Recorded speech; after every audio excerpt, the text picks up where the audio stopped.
అంటే మీరు ఎప్పుడు క్లాసిక్ క్యారెక్టర్స్ ఒక ఇంపార్టెంట్ రోల్సే చేశారు. గ్లామర్ వైపు అసలు ఎప్పుడు పోలేదు మీరు.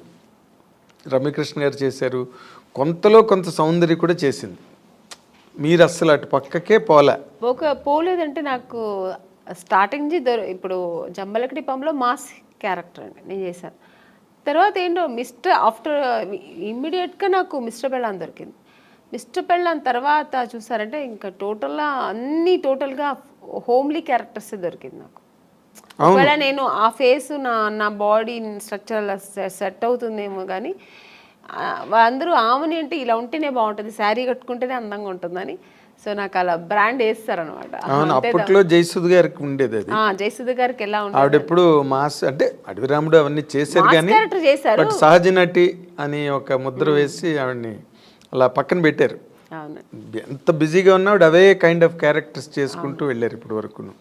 బేసిక్గానండి ఈ మధ్య రోజుల్లో అంటే మీ టైంలో లేదు, ఏముందో బయటకు తెలియదు. బట్ ఈ రోజుల్లో ఈ కాస్టింగ్ కోచ్ అని మీరు ఒక సీనియర్ యాక్ట్రెస్గా, ఒక సక్సెస్ఫుల్ హీరోయిన్గా, ఒక డిగ్నిటీ అవన్నీ నిలబెట్టుకుని ఇన్నాళ్ళు ఇండస్ట్రీలో కంటిన్యూ అయిన ఒక స్టార్గా ఈ ఈ డెవలప్మెంట్స్ చూస్తున్నప్పుడు మీకు ఏమనిపిస్తుందండి? అంటే ఈ ప్రజెంట్ హీరోయిన్స్ ఫేస్ చేసే ఇష్యూస్ కానీ, లేకపోతే ఇండస్ట్రీలో వచ్చిన మార్పులు కానీ. అంటే హీరోయిన్ ఇప్పుడు ఫేస్ చేస్తున్న ఇది సావిత్రి గారి టైంలో నుంచి ఉందండి. ఓకే, ఇప్పుడు మీరు చెప్పేది ఏంటంటే హీరోయిన్స్ డిఫరెంట్ ప్రాబ్లమ్స్ ఫేస్ చేయాల్సి వస్తుందని. ఆ ప్రాబ్లమ్స్ హీరోస్కి లేదు, హీరోయిన్స్కి మాత్రమే ఉంది. అదే కదా చెప్తారు మీరు. అవును, అది ఇప్పుడు కాదండి, అప్పుడు ఉన్న హీరోయిన్స్ దగ్గర నుంచి ఉంది. కాకపోతే అప్పుడు సోషల్ మీడియా, ఈ పబ్లిసిటీ ఇవన్నీ లేదు కాబట్టి తెలీదు. ఇప్పుడు అన్ని చిన్న విషయం కూడా ఇప్పుడు ఎలకపోయిందంటే పూలే పోయిందని ఇప్పుడు అంత ఎక్స్ప్లోర్ చేస్తున్నారు. చిన్న విషయాన్ని ఏమీ లేకుండా దాన్ని ఒక పెద్ద ఇష్యూలాగా చూపిస్తున్నారు. అంతే తప్ప ఎప్పుడు లేదండి ప్రాబ్లమ్స్ హీరోయిన్స్కి ఉంటూనే ఉంది. కానీ మనం చూస్ చేసుకోవాలి. హీరోయిన్స్గా అందరూ కష్టపడే వస్తారండి. ఎవరు వచ్చిన వెంటనే హీరోయిన్ ఎవ్వరు అవ్వలేరు. అంటే చేసిన ఆ హీరోయిన్స్ వాళ్ళకే తెలుసు. ఎవరికైనా ఆ వెనకాల ఒక కథ ఉంటుంది, వాళ్ళకి వాళ్ళ బ్యాక్గ్రౌండ్ ఉంటుంది, వాళ్ళు ఏం కష్టపడ్డారు, ఎలా వచ్చారనేది ఉంటుంది. కానీ ఇప్పుడు మనం చూస్ చేసుకోవాలి. రెండు ఉంటుంది, మంచి ఉంటుంది, చెడు ఉంటుంది. మీరు ఏ ప్రొఫెషనల్ తీసుకోండి, ఏ జాబ్లో తీసుకోండి, మీకు ఉంటుంది మంచి చెడు. దాన్ని మనం తీసుకునే రీతి, మనం తీసుకోవాల్సిన ఇది మంచి ఇలా వెళ్ళాలి అనేది మన చేతుల్లో ఉంది అంతే. చెడు ఉందని తెలిసిన తర్వాత మనం ఎందుకు వెళ్తామండి కదా. అంటే మీరు ఎప్పుడు అట్లాంటి ఎవరు మీ జనరేషన్? చెప్పాను కదా, ఫేస్ చేశాను నేను కూడా. తెలుగు మనం తమిళ్లో చాలా ఫేస్ చేశాను నేను కూడా. అవునండి, ఇప్పుడు పెద్ద డైరెక్టర్స్ పెద్ద కంపెనీల్లో లేదు అలాంటి నాకు తెలిసి. కొన్ని కొత్త కంపెనీస్ వస్తాయి, కొత్త వాళ్ళు వస్తారు, సడన్గా ఆఫీస్ వేసుకుని హీరో. మనకేం తెలుసు వాళ్ళు కొత్త ఏదో హీరోయిన్స్ ఛాన్స్ అంట, మనం వెళ్తాము. పిలుస్తారు, మేనేజర్ పిలుస్తారు, వెళ్తాం. ఓకే అండి, 2 పీసెస్ వేయాలండి, మీకు ఇక్కడ స్ట్రెచ్ మార్క్ లా ఉంటుంది కదా, అలా ఏమైనా ఉందంటే, నాకెళ్ళి ఎందుకు ఉంటుందండి స్ట్రెచ్ మార్క్, నాకు లేదండి అండి. లేదు, ఒకసారి చూపిస్తే బాగుంటుంది. ఎలా చూపిస్తారండి? పక్కన ఇప్పుడు ఒక మదరు, మా బ్రదరు ఉంటారు, వాళ్ళ ముందు ఇది చూపించండి, ఎలా ఇలాంటివి జరుగుతాయండి. అది ఎలా చూపిస్తారు? అది వాళ్ళు అర్థం కావాలని చేస్తారా, లేదు పర్టికులర్గా దీనికోసమే ఆఫీస్ వేసుకొని కూర్చుంటారా, మనకు తెలియదు. అప్పుడు అర్థమైపోతుంది వీళ్ళు సినిమా తీస్తారా లేదు దీనికోసం వచ్చారా. మనకు ఎక్స్పీరియన్స్ కదా. ఇప్పుడు ఒక 4-5 కంపెనీ వెళ్తే ఇప్పుడు అక్కడ ఎలా జరిగింది.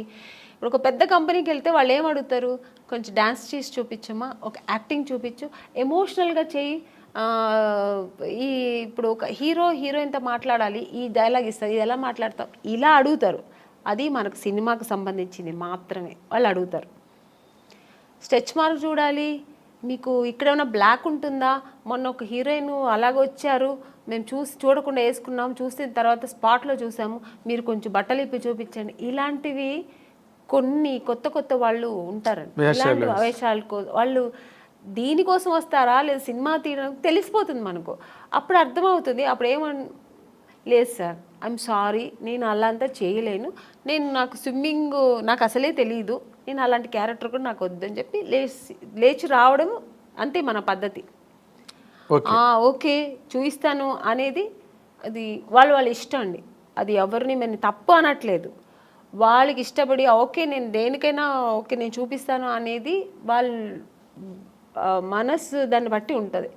నేనైతే మైండ్ సెట్ బట్టి నేనేమంటాను, లేదు సార్ నాకు అది తెలియదని నేనైతే అలా చేయించాను. మీకు అంత ఇది ఉంటే నన్ను హీరోయిన్గా వేసుకోండి, నేను మీకు 2 పీస్ ఐఎమ్ రెడీ, నేను స్విమ్ సూట్ వేసుకుంటా, కానీ ఇక్కడ బట్టలు ఇప్పి చూపించడం అయితే నేను కుదరదని లేచి వచ్చిన ఎన్నో సన్నివేశాలు నాకు జరిగింది. అలాంటి సిచ్యుయేషన్స్ వచ్చాయి అని చెక్ వచ్చి అడ్వాన్స్ ఇచ్చిన కంపెనీలు ఎన్నో ఉన్నాయండి. నాకు అడ్వాన్స్ తీసుకున్నా, ఇంటికి వచ్చిన తర్వాత next day phone, madam manager, అప్పుడు మీకు సెల్ ఫోన్ లేదు కదా, ఏదైనా డైరెక్ట్ లేదంటే ల్యాండ్లైన్ మేనేజర్ వచ్చి మాట్లాడు, మేడం ఇలాగా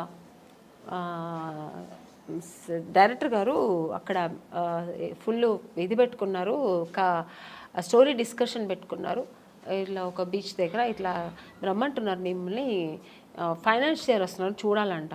ఫైనాన్సర్ నన్ను ఎందుకు చూడాలి, నాకు అర్థం కాదు. ఫైనాన్స్ ఇప్పుడు చూడాల్సిందే డైరెక్టర్ ప్రొడ్యూసర్ అయిపోయింది. ఇంకా ఎక్కువ అనుకుంటే హీరో చూడాలా, ఓకే హీరో గారు చూడాలి ఎలా ఉంటుంది, నా పక్కనే ఎలా చేస్తుంది హీరోయిన్ ఒక అమ్మాయి ఎలా ఉంటుందో చూడటం, ఇది పద్ధతి. ఫైనాన్సర్ ఎందుకు చూడాలి నన్ను అనవసరంగా, నాకు అర్థం కాదు. కొన్ని రోజుల తర్వాత అర్థమయ్యేది, ఇంకోటి నాకు ఎక్కడ అర్థమయ్యేదంటే, మమ్మీ వద్దండి మీరు మాత్రం వస్తే చాలంటేనే అర్థమైపోయేది. కారు తీసుకొచ్చారు, ఐఎమ్ సారీ అని నేను రాను. ముందు మన అమ్మగారు అసలే పంపరు, ఒంటరిగా అంటే మా అమ్మ పంపించేది కదండి. లేదండి మా అమ్మాయిని అయితే ఒంటరిగా పంపాము. మా అమ్మ ఒక్కటే అన్నదండి, సినిమా హీరోయిన్ అవ్వాలా అనుకున్నావు, నాన్నగారి దగ్గర పర్మిషన్ తీసుకుని వచ్చాము, లేదు అప్పుడు ట్రై చేస్తున్నాం, అప్పుడు ట్రై చేసే టైంలో ఓకే దొరికితే చేద్దాం, లేదంటే ఉంది మనకు బెంగళూరులో మాకు ఇల్లు ఉంది, హ్యాపీగా అక్కడ వెళ్ళి జాబ్ చేస్తా, లేదు చదువు పెళ్లి చేస్తానే చేస్తా. ఇన్ని ఆప్షన్ ఉన్నప్పుడు మనకు అనవసరం, నువ్వు హీరోయిన్ అవ్వాలా మనం దానికోసం కష్టపడతాం, ఇంకా అడ్డతోవలతో అని మనకు అనవసరం. అలా నేను అలాగే ట్రావెల్ అయ్యానండి.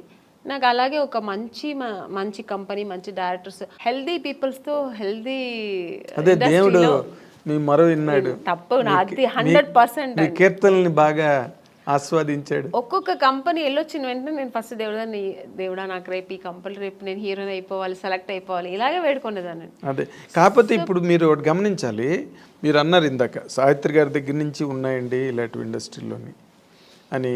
కాకపోతే ఇప్పుడు సోషల్ మీడియా రావడం వల్ల, కానీ హీరోయిన్లే పోలీస్ కంప్లైంట్లు ఇచ్చి కొంతమంది బాంబే నుంచి వచ్చిన వాళ్ళు, లేకపోతే ఏదో మొత్తానికి అలాంటివన్నీ జరగడం, అవన్నీ యూట్యూబ్లో వాళ్ళు వచ్చి వీడియోలు రిలీజ్ చేయడం, ఒక రకమైన డిస్టర్బెన్స్ అన్నది కొన్ని అన్ని చోట్ల అని కాదు, ఇన్ని సినిమాలు వస్తున్నాయి ఎక్కడ జరగవు కానీ, బట్ జరిగినవి మాత్రం చెప్తున్నాను కదండి, ఇండస్ట్రీ పరువు తీయడానికినే వచ్చిన వాళ్ళు అయితే ఇది జరగదండి. ఇంకా వేరే థాట్స్ మీద వస్తారండి కొంతమంది. ఇక్కడ హీరోయిన్లు ఉంటారు, ఇలా ఉంటారు, మనం ఇది సినిమా తీస్తూ ఇది కూడా చేయొచ్చు అనే వాళ్ళు కొంతమంది వస్తారు. అక్కడ ఇలాంటి తప్పులు జరుగుతాయి. ఓన్లీ సినిమాని నమ్ముకొని సినిమాని లవ్ చేసి ఒక సినిమా మనకు ఇండస్ట్రీలో ఈ ప్యాషన్తో వచ్చేవాళ్ళు, కళాకారులుగా వచ్చేవాళ్ళు ఎప్పుడు అక్కడ ఈ తప్పులు జరగదండి. వేరే థాట్స్ కూడా ఉంటాయి చూడండి దాంతోపాటు, లేదంటే ఆ థాట్స్ మాత్రమే అనుకొని వస్తారు కదా, అక్కడ ఈ తప్పులు జరుగుతాయి.